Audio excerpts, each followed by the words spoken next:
Hello everyone, welcome back to my YouTube channel. Ang inyong lingkod po, syempre po, Reyna's Community. At yun nga, may panibagong update po tayo sa pabahay. Yun nga makikita natin sa video na karugtong voice record ko is makikita natin dito na may pundasyon na po at may pader na po yung pabahay ni Reyna, no?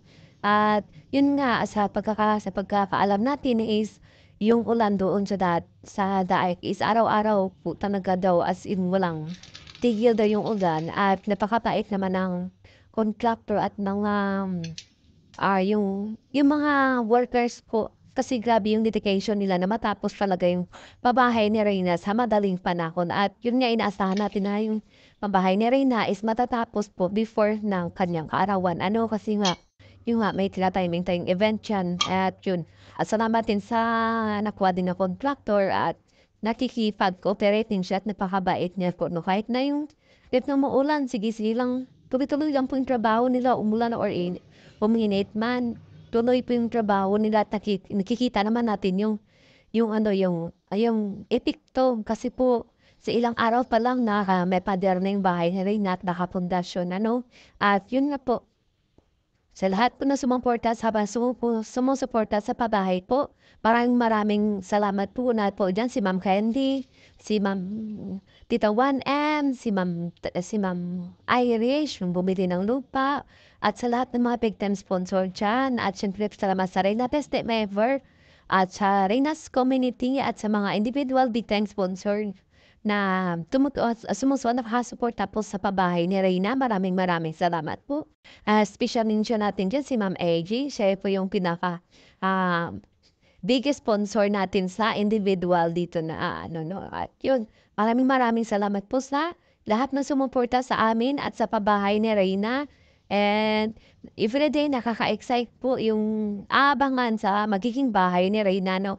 Yung maging, basta paano lang yung kung anong kaya na ng pera natin, yun na yun. At least, diba? At abangan nyo na lang po yung mga next update ng pabahay ni Reyna. At yun nga po, at po dito, i-insert ko dito yung Ilongga Group is hindi na po sponsor ng pabahay dahil binabawi na po nila yung 10,000 na ambag nila sa pabahay. At yun nga, nag-message yung si Rina Maaliw, yung founder nila, na kinukuha na po nila yung ambag nila sa pabahay dahil po sinabi ko nga doon, nakasama sila sa convince kay Ate Melanie na kunin si Reyna sa Kalingap, which is totoo naman talaga. So yun nga, wala tayong magagawa kung yun talaga yung desisyon nila. So be it, diba? Ibalik na lang yung pera kasi nahirap yung pag natayo na yung pabahay, diba? Yung utang na loob, wag na, kasi mahirap yung ganung mentality na kabandi or maging makasama mo ba sa isang proyekto, yung hindi buo yung pagmamahal sa ginagawang advocacy. Kasi like may mga hindi sila nagugustuhan talagang kahit naibigay nila babawiin, mahirap yung ganun, guys. Kaya beware na lang sa ibang dito, no? Sa ibang mga dito sa loob ng community ni Reyna, di ba? At dito na lang po, guys. I love you all and God bless us all. O sa ulitin ko po, maraming salamat po sa sumusuporta sa amin. And of course po, pakisuportahan po si Ma'am Muraway Nain po, ating mga kaibigan dyan, si Rez, si Ma'am LMG Official, admin po siya ng Reyna's Community. At of course po, si Ma'am Emily Chukso na yun, si Ma'am Jessica Gregorio Vlog, supportahan natin dahil may po sa may channel, si Sir Jerica Agapay, Tito Manny Vlog. Yun, guys, at sa mga iba pa mga solid Reyna na may channel, supportahan po natin. And yun nga, I love you again po and God bless us all.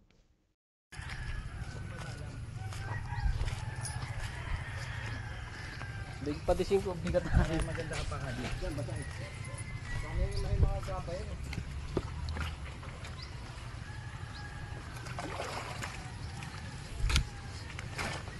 Subo yung sasakyan eh. Wala layo ng materialis eh.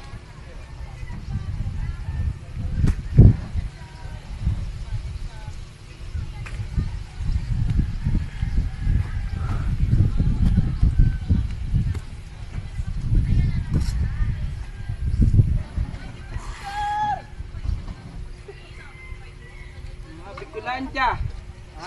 Sabi ko Maulan na.